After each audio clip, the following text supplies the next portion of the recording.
Welcome to the Mom and Dad Cuss a Little podcast. For you first-timers, if you have kids, we'll probably be preaching to the choir. If you don't, consider this your warning. Insert ominous music. Nah, JK, play our stuff.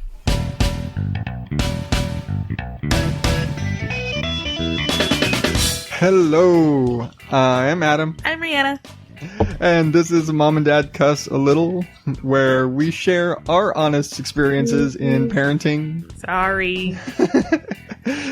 Without all of the sugarcoating. And I guess this week there's not going to be too much sugarcoating. What are you doing? I'm on Facebook. We're trying to do a show here, and she's on Facebook. When we have an almost serious topic this week. Yes, we actually kind of do. We're digging a little bit deeper this week. We're actually doing a parenting show topic. Yeah. Kind of the tougher stuff we've had to deal with across 4 kids. And it seems like we didn't get to escape it once. No. We thought we got away with like one normal one time, but no such luck. But tonight we're going to be talking about I wouldn't say what can go wrong, but it's the Murphy's Law of parenting. Yeah, it's just what can go wrong with your kids, and in our case, I wouldn't even say birth defects.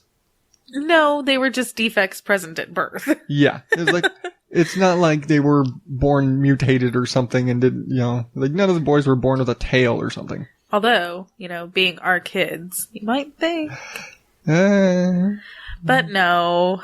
No horns, no tails, no third eye that's appeared yet. Yeah. But but no, we did have troubles, and we do have troubles with every single one of them for varying, very different reasons for each. Yeah. And I think every time, it's been the case, every time it's gotten a little more scary. It has. Having a baby coming. And it's not that it's gotten worse. I mean, I've certainly gotten worse through the pregnancies. They've taken their toll on you. They really have. And my health is degraded to a point where if I were to get pregnant again, I would probably die. Very possible. And that scared me the last time. But that's another show. Well, that's actually part of this show. Yeah. That's another point in the show. It's another point in the show, yes. And I wouldn't say, that, each one has gotten progressively worse. That's not the case. Each one has been its own contained issue. Yeah. For each child. So, And nothing overlapped either. No. So, starting at the top, starting with Charlie. Yeah. Charlie, and I guess it kind of goes for all of them for the most part to a degree. They were all pretty big. Like, developmentally, like, gestationally, they were all big boys. Oh, I know. And you are not a big mommy. Stature-wise. For those, and I don't know if it's popped up before, but Rihanna is 4'10". And a half. And a half. And... Rude. The half is important. I know, if you're under 5 foot, the half is important. It's important because in some states, I am 1.5 inches away from needing a booster seat legally.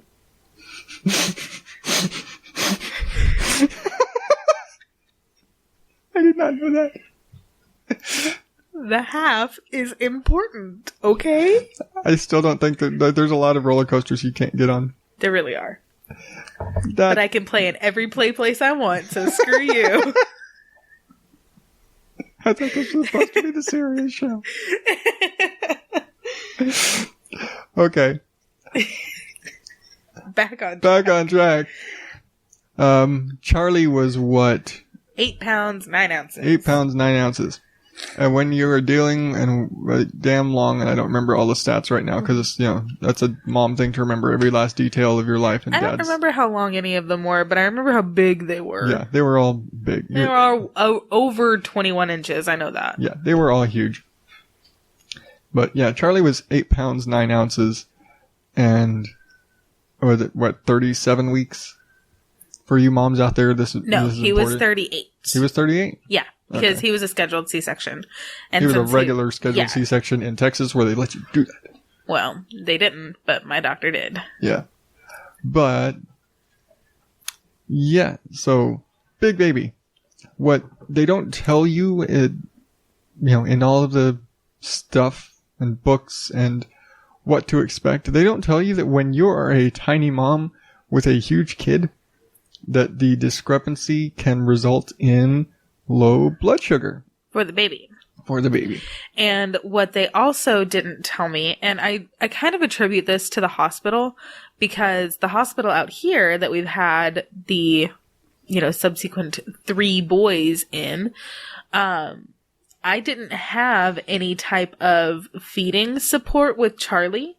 They were just like, oh, well, put him here, and does it feel like this? And I was, a brand new mom who hadn't done any research on the topic, who hadn't, even been exposed to being a parent.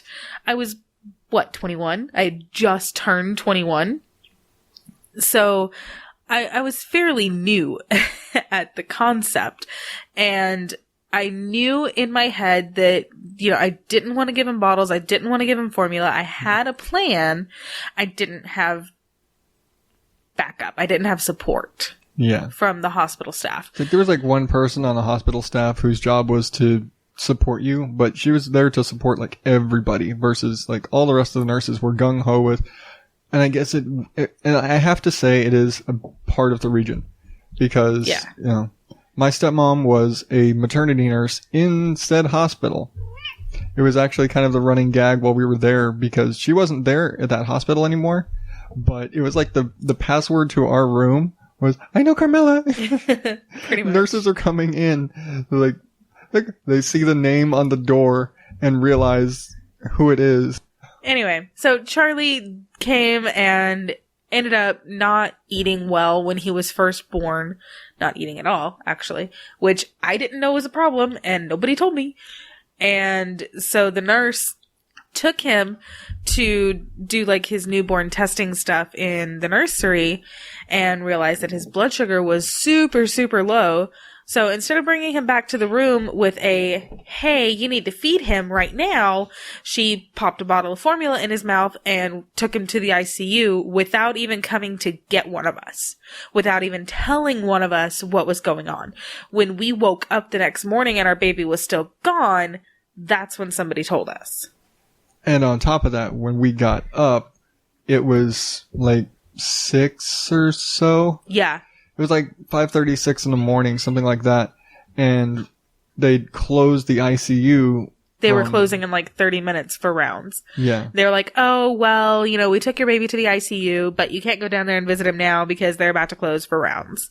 About to. Not closed now. About to in 30 minutes. It's at the end of the hall. Why the hell can't we go and see our kid for a few minutes and see what, see if he's okay? Yeah.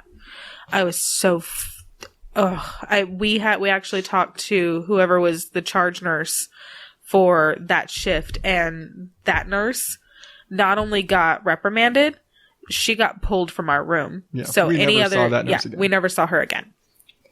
Cause I would have stabbed a bitch. Yeah. I wanted to fucking hunt her ass down. Yeah. You don't take away my kid and not fucking tell me. Yeah.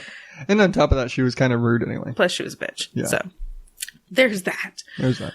But no, and Charlie, he stayed in the NICU for 5 days?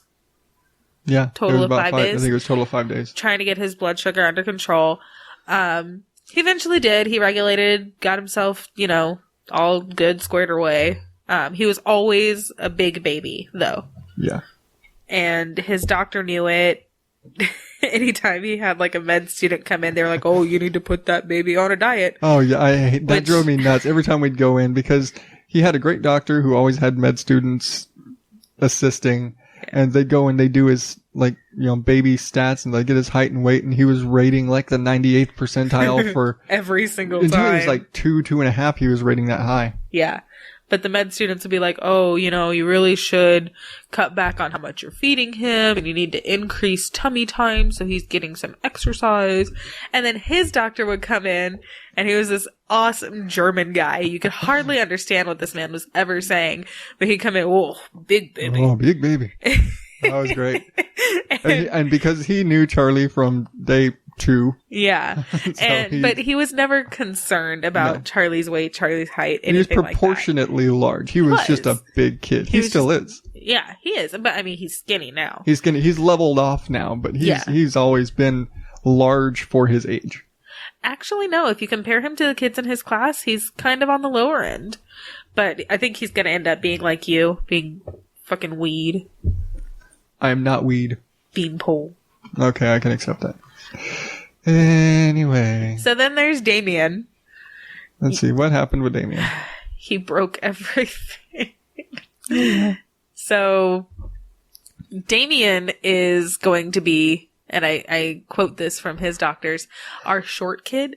He will probably only get up to, again, I quote his doctors, 5'5". Fuck you. Yeah, no, Damien is the runt of the litter in terms of height, but holy hell, this child is solid. He was born at 9 pounds, 6.5 ounces. And for the 39 weeks that I carried that child, I felt every ounce. Yeah. I wanted to die. That was what resulted in your, what is the acronym for that? SPD. Symphysis pubis dysfunction, I believe. Or a broken hoo-ha. It's broken.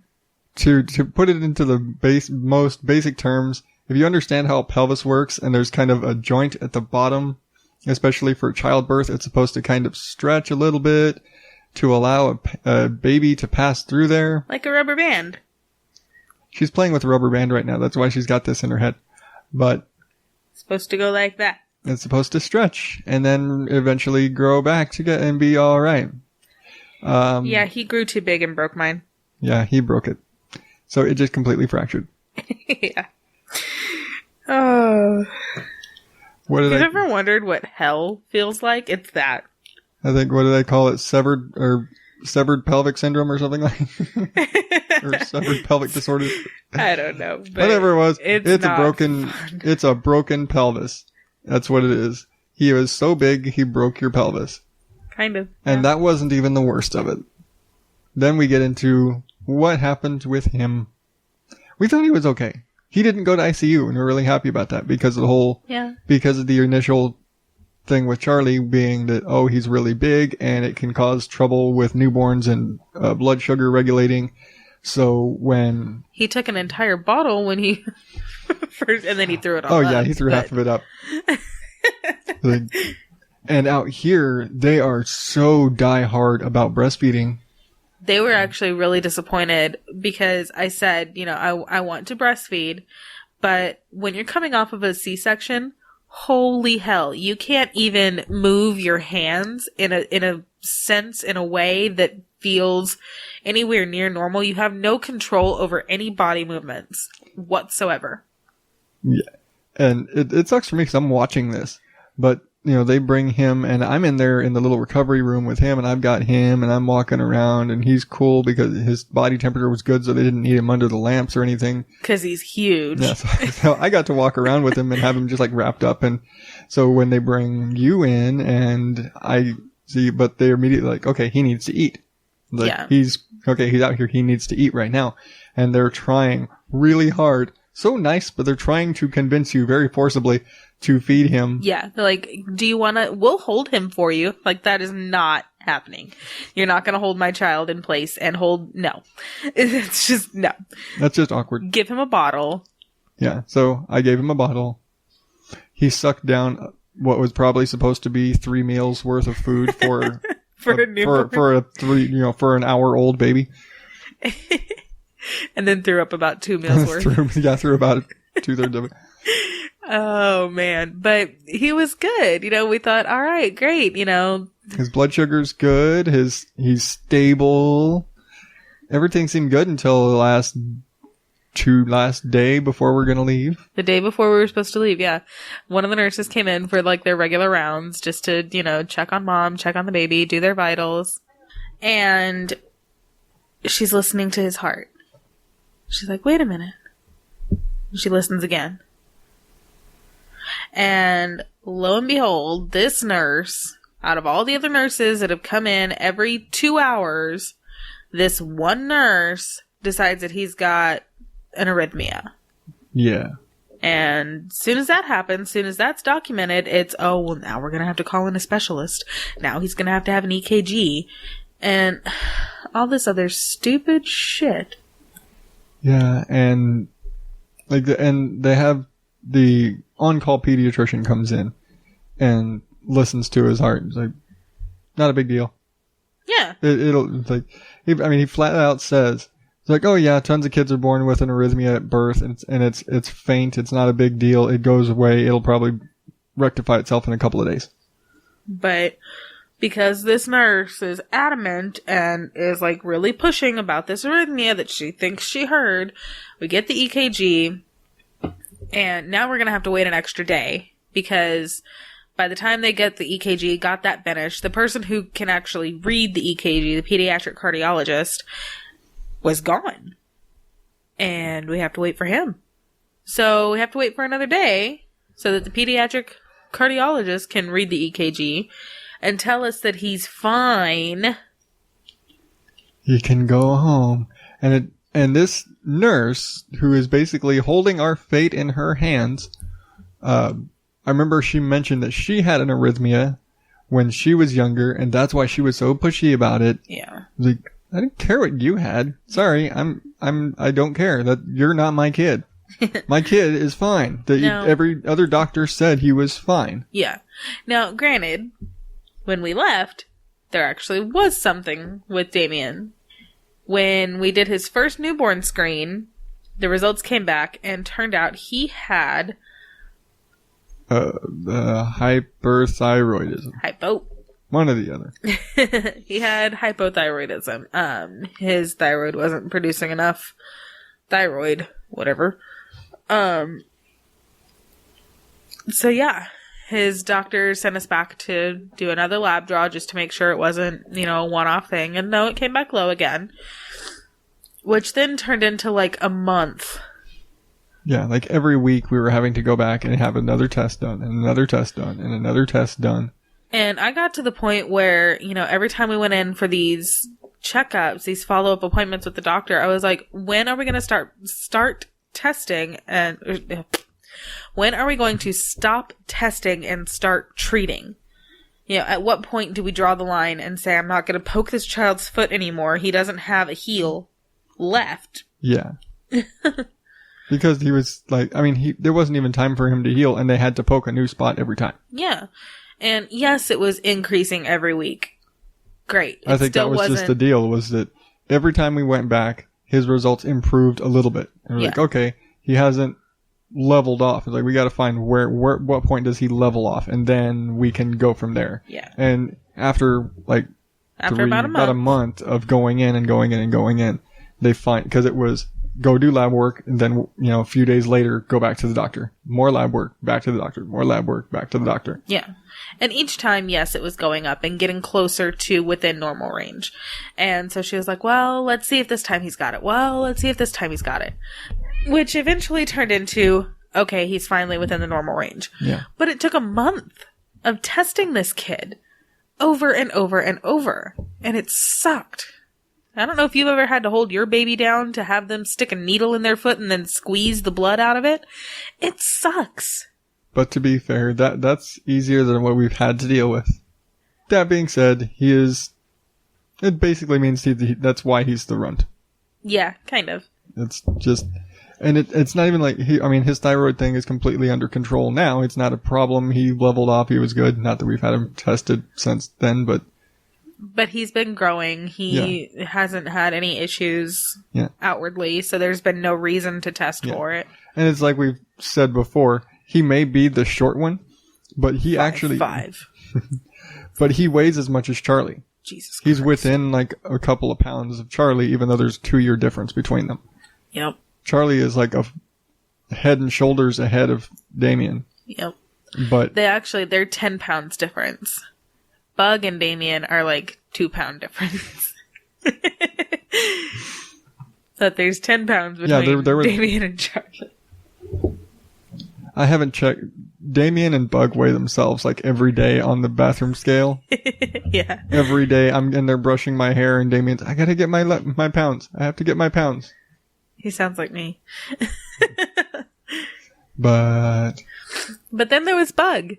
And, it's kind of like in that movie, Perfect Storm, where you think everybody's going to die, but then the clouds roll back and there's the sun, and you're like, oh, yay, everybody's going to live. And we got out of the hospital okay. No holdups, no arrhythmia, no blood sugar, nothing. We left the hospital very quickly in an orderly fashion without any trouble at the hospital. It was fantastic. And for the first month, there was nothing. The second month, there was nothing. He was great. We had a nice, normal, happy baby. He was big. He was 8 pounds, 3 ounces. He was early. He was born at 37 weeks because I had mild, at that point in that pregnancy, preeclampsia. So my blood pressure was getting really out of whack and getting in the scary range, but nowhere near as bad as it could have been. But we did decide my doctors decided to deliver him early just to play it safe. So at 37 weeks, he was 8 pounds, 3 ounces. Holy fuck. That's a large child. I think they said had he gone the full term, he'd have been over 10 pounds. Uh-huh. But they've said that was all of them, basically. Yeah, and they all would have been. Yeah. You're not getting away, just your size with baby size. You're not getting away with traditional birth, so you need to have a C-section, and you need to have it when you said, I need to have a C-section. So then Bug turns 3 months old. And he gets a really weird rash. Like, head to toe, basically. Pretty much. It starts, in his hairline. Yeah. And covers his face. And then his chest. And then his legs. And it's like, what the He's getting, fuck is this? Red and scaly and splotchy. And so we put some coconut oil on it because coconut cures cancer. And it goes away. And I'm like, oh, okay. Maybe it was just heat rash. And a few days later it comes back. And this time it's scaly and thick and rough and, bad. And he's trying to itch it. It's scratching and... He's trying to scratch it. You have an education. If you say itch it again, I'm going to punch you in the face. That reminds me, I saw an article today that said people who constantly correct other people's grammar are scientifically jerks. Yay! Okay. Science. Science says you're a jerk. I'm okay with that. As long as people around me are aware of my grammar correctiveness. That's not proper grammar, so My need to correct their grammar, which I will do. Yes. Meese. There is nothing wrong with meese. If 1 goose plus 1 goose is 2 geese, then 1 moose plus 1 moose is 2 meese. It's math. It's language. She wasn't a very good student. Shut up. I was a gooder student than you were. I can't look at you after that. Yeah, I can't look at you most times. I swear, we actually are married. It doesn't sound like it some days. But we are. I'm sure everybody out there right now is questioning how. If you want to know, go back to the first show. Yeah, first episode. And I think if you go back to the first episode and listen to everything up to this point, we've had the same moose argument in every show. Probably. I think it has actually come up in every show. Probably. Anyway. Eczema. Bug was diagnosed with eczema. And I still kind of refuse to believe that it's eczema.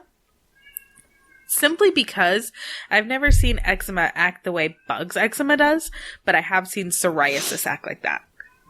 Because he breaks out on his face, on his chest, on his legs, and it's this thick, dry, scaly, which I know it's the same for eczema, but I think psoriasis flakes more. Psoriasis does flake more, but... He doesn't get flaky. He gets rashy and red. Yeah, I don't know. And, of course, there's, like, absolutely nothing we can do to change it. We thought at one point it was caused by milk, and so we took milk out of his diet, and he stayed clear for, like, 2 weeks, and we thought we had the answer. And then he broke out in this horrible, horrible, horrible breakout from head to toe from, God knows what. We have no clue what causes this kid's breakouts. Yeah. And we probably never will. And the stuff that they give us for him, it's like, well, you can put this one on his face, but this one, make sure you don't put it on his face and don't put it near his little boy parts and don't use it for more than 2 weeks at a time. And it's like, holy shit. This will thin his skin out and he could start to tear and bleed. And you're prescribing this for a baby. Yeah. He was like 6 months old. Well, when they switched this to that one, he was like a year by that point. Still. But yeah. Like, you're giving this to us for a baby. Like, are you sure? Yeah. And even the one that we could put on his face, we went from a 1% to like a 1.5 to a 2. Yeah. Because it wasn't working at the lower level. It's like, we've got to have it's basically just a really strong hydrocortisone prescription strength. Yeah. Yeah. You can't buy this strength of hydrocortisone over the counter. It's like what you can buy over the counter is what we were originally prescribed. It didn't work. Yeah. So, that we still deal with that with Bug. Yeah. He'll still break out. We still have to use Aveeno. Yeah, it's got to be Aveeno, everything, eczema, oatmeal, treatment, shampoos and all that stuff and lotions. Yeah, we got to make sure that, we use the right laundry soap and we can't just switch laundry soaps on him. We can't use like fabric softeners or body sprays or lotions with him just because his skin is so sensitive to everything. And even stuff, and yeah, you should be cleaning up your kid after spaghetti night. But especially like it's really bad on his face, and I think it's just because he's 2, so he's a messy eater. Yeah. And so when he has like spaghetti sauce or peanut butter or whatever on his face, right in like the corners of his mouth, he basically has these 2 spots that are always perpetually broken out just from food. Always raw. Yeah, just always raw from food contact on his face, and like he'd basically have to eat from drink everything through a straw for like 2 weeks to heal that, because otherwise he's just going to get stuff on his face. Plus he's teething, so he drools, and so it's just kind of this never-ending constant battle that we have with those 2 spots on his face. Yeah. And I think those will probably be there until he is probably school age. Yeah. Before he gets I'm sure they'll scar. Yeah. Unfortunately. And I mean, there's nothing we can do about it. Yeah. Then again, considering the eczema and the breakouts, it'll probably be a case where it'll be like me, where I've set fire to my arms and caused so much damage to myself that I've pretty much, damaged myself into a new skin tone. I'm sure. Pyro. I didn't set my arms on fire every time it was all negligence. I didn't do it on purpose. Whose negligence? Where were your parents? Many of these were work-related incidents, thank you. So my parents were nowhere around because I was working, I was the professional, I was the manager. I'm an adult, damn it. I'm an adult. I could set myself on fire if I want to. I only had 2 cases of setting myself on fire where it was within my parents' scope of responsibility. Jeez. So then that brings us to the littlest munchkin of all. Sammy. So that brings us to Sam. Oh, Sammy boy. Oh, please don't. It's only adorable when I do it. It's adorable when Animal does it. No, it's adorable when I do it, because he laughs. So Sammy is our littlest munchkin, and unfortunately, I mean that literally. When he was born, he was very preemie because I had very, very, very severe preeclampsia, to the point where I did almost start having seizures. So we had to do an emergency C-section earlier than we planned for him. When he came, his lungs were not developed to a point where he could survive on his own. So he was rushed to the NICU and put on a ventilator, put on CPAP, put on oxygen, had all kinds of IVs and tubes and wires and machines and, you know, any and everything that you can think of. And then apparently he couldn't handle being exposed to his preterm neighbors. So they had to put him in an isolette box, and walking in, or being wheeled in, I guess, to the NICU to see your baby not only hooked up to every single machine possible, but also in the box is very overwhelming. And it was one thing when we were dealing with it with Charlie. I mean, with Charlie, we had that anger factor of he was taken away from us. Yeah. Against our knowledge. Yeah. And when we finally got to see him, he was, you know, hooked up and he had IVs and a respirator on him and all those machines and all the sensors and things on him. And that was quite heartbreaking, especially because he was the first one. And this is, you know, he's less than a day old, and our first time to really get to see him after we've all kind of settled in, and he is hooked to every machine they have. Well, almost. And I remember us being in the ICU with Charlie and looking at some of the other parents in there whose babies were in the box. Yeah. And like, it could be worse. He could be in there. Yeah. And then we get to Sam. And we're those parents.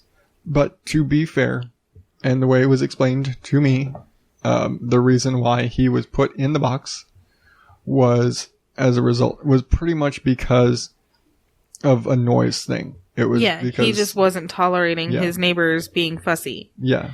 And so they put him in the box to keep, because he was having breathing issues and things like this.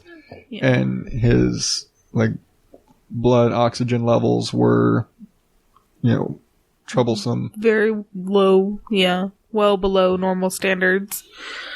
And so whenever it would get noisy or anything like that, he would start hyperventilating, and his O2 sats would drop. Yeah, his breathing rate would be very inconsistent. His heart rate would get inconsistent from the stress.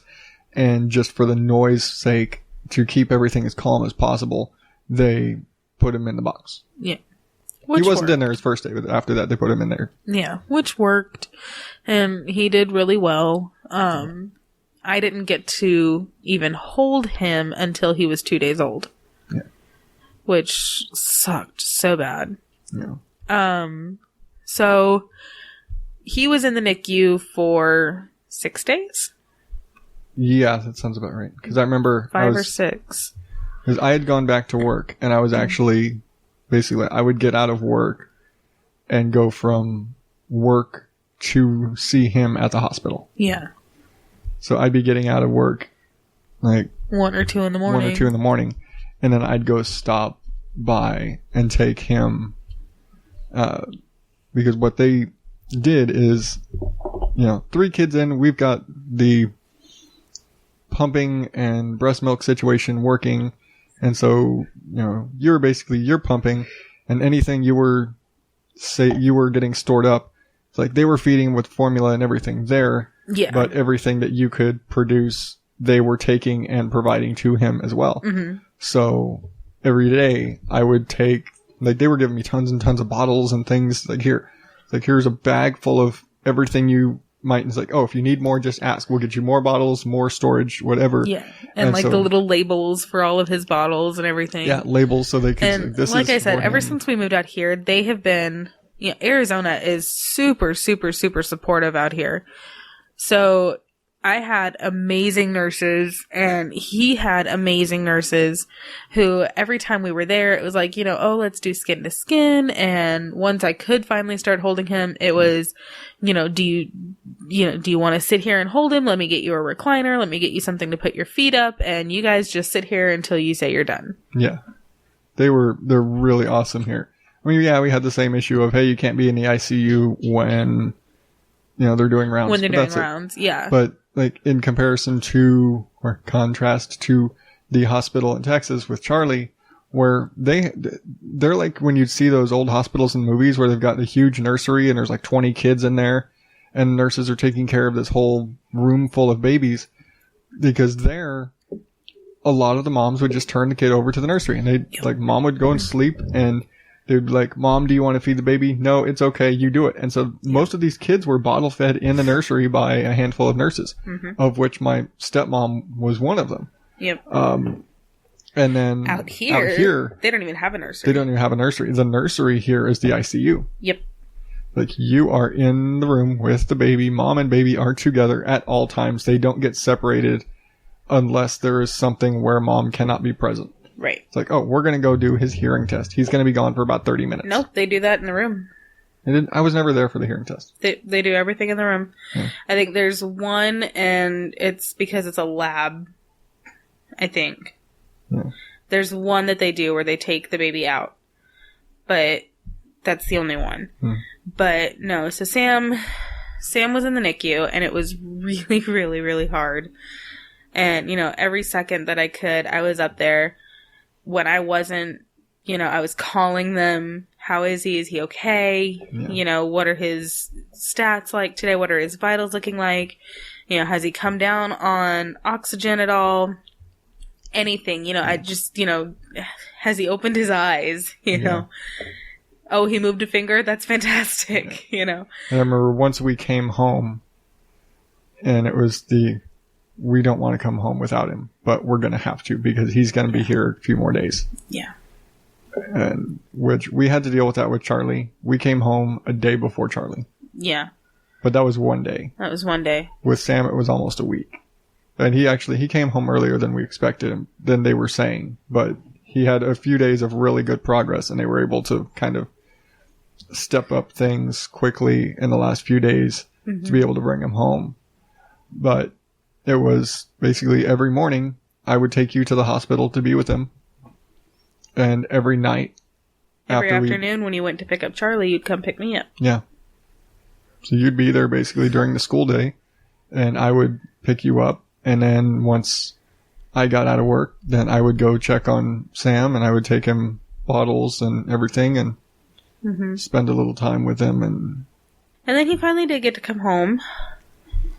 And we thought we were in the clear, we were like, okay, good, that's behind us. Let's put that behind us. Let's keep that behind us. No, not so much. Yeah. And also, really, I think the preemie thing has probably lent Sammy to having the most issues overall. Yeah. Definitely. So one of his early appointments for his well checks, we noticed that things were a little lopsided. Ears weren't matching up. And his head was a little bit wonky. So, and I really didn't think anything of it. I was like, he's fine. It'll work itself out. Like, he's a baby. Their heads are kind of malleable. Like, he's probably just laying on the wrong side or something, and we need to change the way we hold him. Yeah, so we did. And we changed the way that we put him down to sleep and all that, and seemed to work. It did, pretty good. But the nurse practitioner still wanted us to follow through with the referral to see a orthotist to get like a cranial helmet fitting. And I was like, holy crap, no, we don't need that. That's extreme. Yeah. Like, we don't need that. We don't need a baby in a helmet. He's not that bad. He doesn't need a helmet. So we go to the appointment, they take his measurements, and he was on the high end of moderate, quote unquote. And this basically just means that he's a little bit off. That if you're looking at him, he looks a little bit off, but Yeah. It's more you got to really take all the measurements that they take for these things to really know for sure. Otherwise, it just looks like, I think his ears are a little lopsided. Yeah. Maybe I think he's got a flat spot. Well, he didn't have a flat spot at the time. But basically, he was measuring an 8 on their scale. He was 8 millimeters off of normal. Which, for the first proposal to our insurance companies, that was declined. We went back again at We were kind of excited, like, hey, yeah, good, the insurance kicked it back. He doesn't have to wear a helmet. He doesn't need a helmet. He's a tough guy. He doesn't need a helmet. Our baby doesn't need a helmet. And our doctor was like, no, we'll go ahead and send him back. And, usually they kick that first referral. But we'll submit it again and they should probably approve it. Like, are you fucking kidding me? So we went again. And let me tell you, at this point, I hate the orthotist. I couldn't stand him. I hated going to his office. Yeah. I hated all that he stood for. And so the second time he does the measurements, like, yeah, he's still an 8. Let's go ahead and submit it. They submit it and they fucking call me and say that he fucking got approved. I was a little bit pissed. And we got him fitted, the scans done, whatever. And they were like, oh, do you want to pick out a decal or transfer for it? Like, no, I don't. Because even if we get it, he's not wearing it. He doesn't need it. But I picked one out and it actually looks really cool. I like it. He's got a pretty cool helmet. And then we got it and we went to the first fitting and, you work up to wearing the helmet 23 hours a day. Yes, 23 hours a day. That means you only get 1 hour with this helmet off every single day. And just the thought of, like, he's got to sleep in this thing. He's got to have all his naps. He's got to basically have this on all the time. And it's like, it's going to suck. And there's no other way to really describe it. It's going to suck. Yeah. For him and for us. And it's going to be miserable. How's he possibly going to get used to that? It's just... Ugh. And then, of course, there's the guilt, that, well, when people see us in the grocery store, they're going to think, oh, what did you do to your baby? Yeah, what's wrong with that kid? Why is your kid in a helmet? Yeah. So there were a lot of, I don't want to do this factors. Yeah. But there was also the bigger factor of, if it's something he needs and it's something the doctor says he needs, then fine, I'll do it. Yeah. If it's for him, then fine. We'll do it. So we did, and we worked up to wearing it 23 hours a day, and taking it off for 1 hour a day, and cleaning it, and cleaning him, and he loves his little spa time. He gets a little, spa treatment every day because, he's wearing a foam helmet 23 hours a day, so he gets sweaty. And he smells like a foot. Yeah, so we have to, give him a little spa treatment every day. Take off his helmet, clean his helmet. Yeah, he just melts. So we hold him over the sink and wash his hair like they do when you're getting your hair cut or whatever, and they put you over the sink and they wash your hair. That's what we do to him. And he just lays there, he gets all big smiles, and he's just like, yeah. And I think we probably had the easiest go, as much as it stressed us out, we probably had the easiest go with this. Because Sam is such an easygoing kid. Yeah.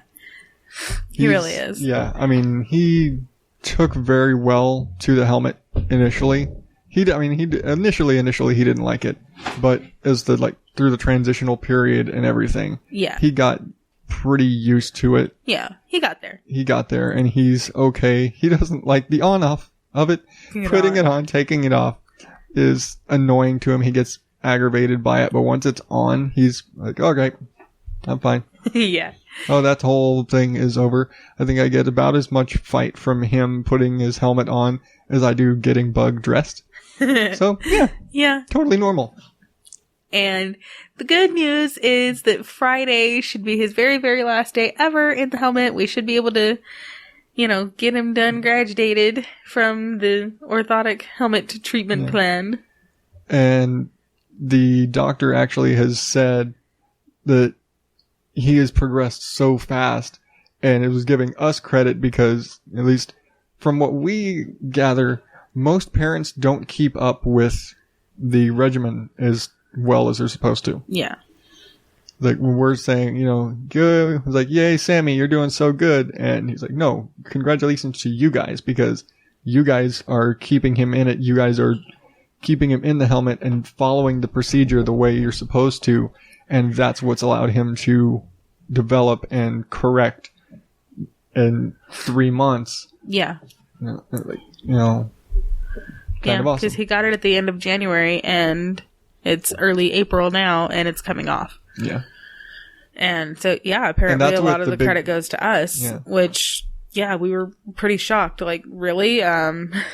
Like, no, it's him. He's the one growing. Well, technically, he's not the one growing. We recently found out that our littlest munchkin apparently has a reason for being our littlest munchkin. He will be 8 months old this month. He's still wearing 3-month-old clothes. And size 2 diapers. Size 2 diapers. He's itty bitty. Yeah. We don't think of him as being small for his age, but... Well, we don't think of him as being small. But when you think of his age... Yeah. Then it's like, oh. Wait a second. He's 8 months old. He's 8 months old. He should be really big. He should be much larger than he is. Yeah. And especially for our kids. Well, yeah, compared to the other boys who were already in, 1 year outfits at this point. Yeah. He's still in 3-month outfits. And so his doctor suspects that he has a growth hormone deficiency. And it has shown up in lab work, that the growth hormone and growth hormone carrier levels are both low. So we have to see an endocrinologist to see kind of what's going on and what to do with that. If you or anybody you know have experience with this, please email us at momanddadcuss@gmail.com because I have no clue what to expect from any of this. And it's just another hurdle. And the Google Monster is creating lots of fear. Yeah. You can WebMD that you have a hangnail and you have cancer and that you're going to die tomorrow. That's pretty much what WebMD told us.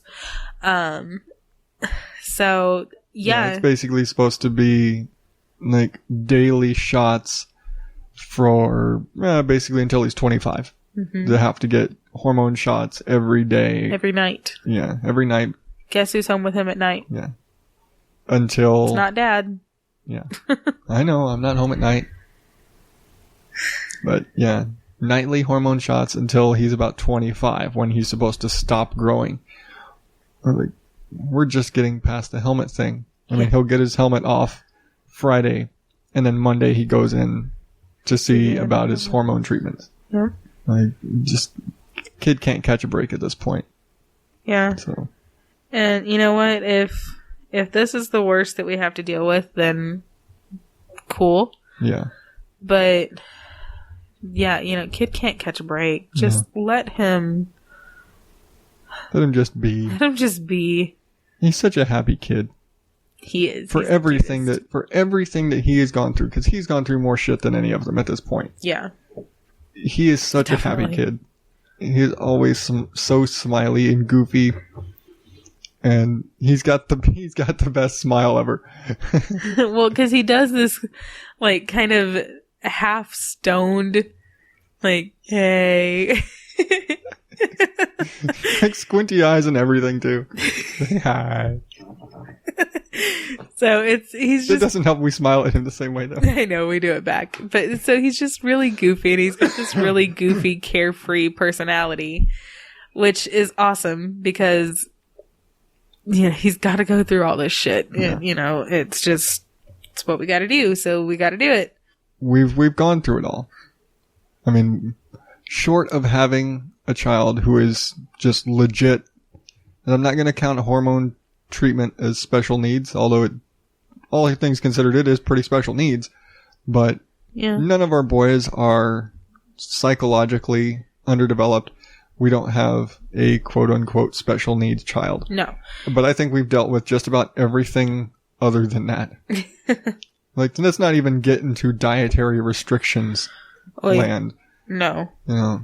That's reared its ugly head a few times. Between Charlie's, milk thing at the beginning. Yeah. And as a result of Bug's eczema, there are some things if he eats, it'll cause him to flare up. But with all of this that we've gone through with the boys, they're okay. Yeah. The best you can say is they're okay. They're all nuts, but they're okay. They're as normal as could be expected of our children. That is the best we can say, because they're never going to be normal. Not in this family. No, but they're all good kids. Charlie is so smart. Damien is hilarious and such a little daredevil. Oh, Bug is the tattletale to end all tattletales. Even though he's causing half the trouble now. He does. It's all his fault. But he'll yell across the room, boys, you need to behave. Yeah, he will tell, if we're telling him to be quiet, he will tell them to be quiet. I don't have to yell at them in the car to stop, to be quiet. He yells at them for me. Oh, I don't have to yell at Charlie to stop whistling. Bug tells him, don't whistle. If he knows mommy and daddy don't like it, he is going to shut them up quick. Except now he started, making them. Yeah. He won't tell them, he'll make them. Yeah. Yeah. It's like, matey, shut him up. That's Bug. Shut him up hard. Hard, yeah. That's kind of Bug. And then, Sam's just a big old cheese ball. He's such a goof. Yeah. But, for all of the crap that we've gone through, for all of the, crap that we're probably going to go through still, because we have 4 boys. 4 boys. It's kind of this ever-evolving, never really know what's going to happen. And I think that's with every parent, no matter what age you're at in your parenting phase. You could have a teenager, you could have an adult, you could have a baby. It's that element of the unexpected. Yeah. I don't think anybody's actually normal. I think everybody's got something. There's always something. Mm-hmm. Because even when we thought we had a perfectly fine, normal thing, he's got eczema, which isn't terrible. It's annoying. Mm-hmm. But it's reasonable. But nobody's perfect. But it's been interesting. You could say it's never been boring. No, it hasn't. And it will continue to not be boring. I'm sure they will throw some very fun punches that we'll have to... Hopefully not literal, but, They are boys. Maybe. They are boys. But I'm almost positive that this, that this is normal. As normal as can be expected. This is our version of normal. I think everybody's got a something. Mm-hmm. And for us, I guess we just have observed so many somethings because our boys are so close together. We've observed so many somethings together. Yeah. And dealt with it, and we're talking about it, where most people don't talk about all of the things that happened with their kids. Yeah. Oh my gosh, it was like the other day, when we went on our team outing to the spring training game. There was this little boy in a stroller who had a little, he had a helmet on, and it was like a little red helmet, and I was like, oh, look at you, and I wanted to go up and tell the mom, oh, you're doing so good, I'm so glad that you have your baby in his helmet, in the, in public, in the heat. Yeah. It's good, you're doing a good thing, you're doing great. I didn't, because I have social anxiety. But I thought it at her, and so hopefully she picked it up. Yeah. But it's okay. Yeah. Through everything, it's okay. And we don't get, we stress about when it's happening and when we're dealing with we stress about the next appointment and what's going to happen. But it's not like a constant daily stress about freaking out about what are we doing today and the headache of just getting day to day. It's not their issues and the things that they have don't keep us up at night. No. And props to anybody out there who has a special needs kid, somebody with developmental issues who needs constant care, because I don't know how, honestly, I figured with the snowball that was happened to us so far, I figured that we'd have rolled that die by now. Really. Yeah, no, we haven't. That number hasn't come up. But, like I said, props to anybody who gets through that deals with that. Because what we've dealt with hasn't been easy, but we've done it. I don't know if we could. I'm sure we could handle it because you have to, and I think that's how we've gotten through everything that we've experienced so far. Is you have to go. You have to take that next step. You have to put your foot, one foot in front of the other and move on and get through it. Mm-hmm. Because what's the alternative? You don't. You have to. Tomorrow is coming. Your kid is going to be like this tomorrow. So deal with it. Yeah. Suck it up and get on with your day and, try and make the best life for them that they can. And, you try and make the best for you, make the best for them, and everybody lives happily ever after. Mm-hmm. And remember that outside of the obvious, life-threatening diseases, it's not the end of the world.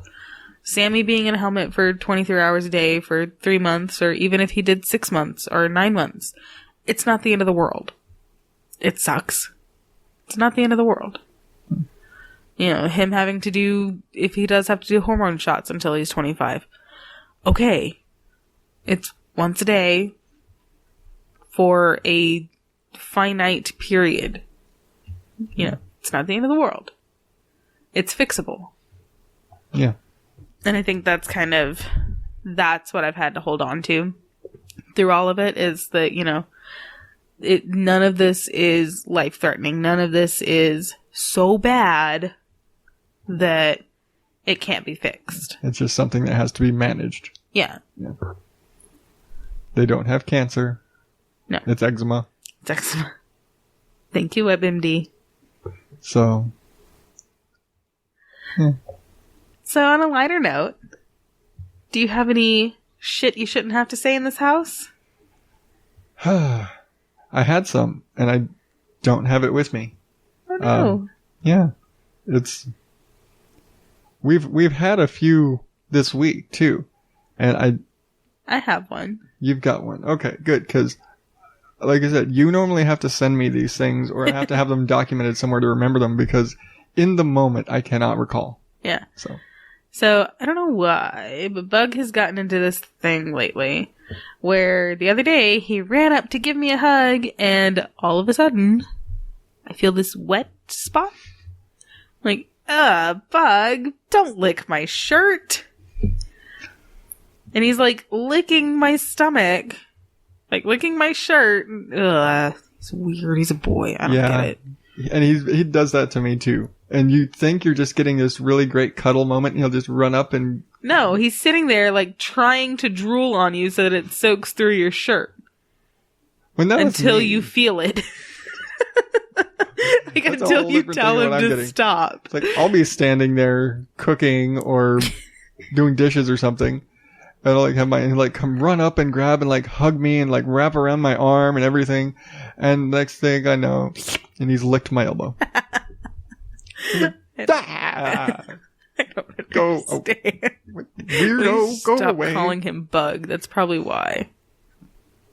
Bug, not lizard. It's not a chameleon or a frog or something. I've got that song stuck in my head. Oh, that song. No. No apostrophe chameleons. I want a chameleon. Name it Karma. No. Okay. Because I don't have anything else for our story for this week. She's dancing. She's sitting here dancing to Culture Club. Really. I should get a periscope so I can film her doing this. Then she'll break my nose. Yep. So, anything else for this week, dear? Yes. Please be warned that in the coming month, we will be on a hiatus at some point, because we will be moving. Yay! We're downsizing. Boo. This house is huge. This house is huge. But we are moving to a new home, new location, so we will at some point, I'm not sure if it's next week, honestly, it might span 2 weeks, so just kind of be prepared. I think we'll still be here next week, but probably the 2 weeks after we're going to be on break. If you have any mom and dad cuss withdrawals, find us on Facebook, email us. We'll gladly send you a shit we shouldn't have to say in this house. I'd love to share a moment of the week with you. Just let me know. Yeah. Totes down, yo.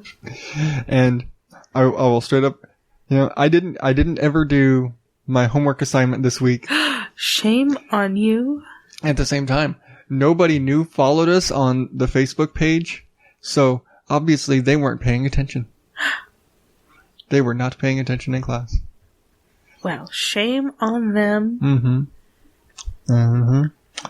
But for this week, I'm just going to say to give us your examples of your shit you shouldn't have to say, or your what the fuck moment your of the what week. The fuck moment of the week. I was like, what are we calling it?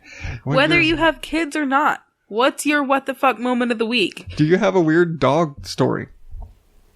That's weird. Well, those pet parents, they don't necessarily have kids, but they have their pet parents. Oh, I knew a pet aunt. She was a bit neurotic about the dog. Mm-hmm. But even if you have those kind of stories, because stories are fun. We love sharing stories. That's what we do here. So give us your what the fuck moments and your shit you should or shouldn't have to say. Sure. What's your shit you shouldn't have to say in your house? Is it to your kids? Is it to the ghost that lives next door? Tell us. You're talking to the ghost next door? I mean, maybe he's lonely. I don't know. I'm not the one doing it. They are. Don't judge our listeners. Okay. Judgment-free zone. But until next week, I'm Adam. I'm Rihanna. Good night, everybody. Bye.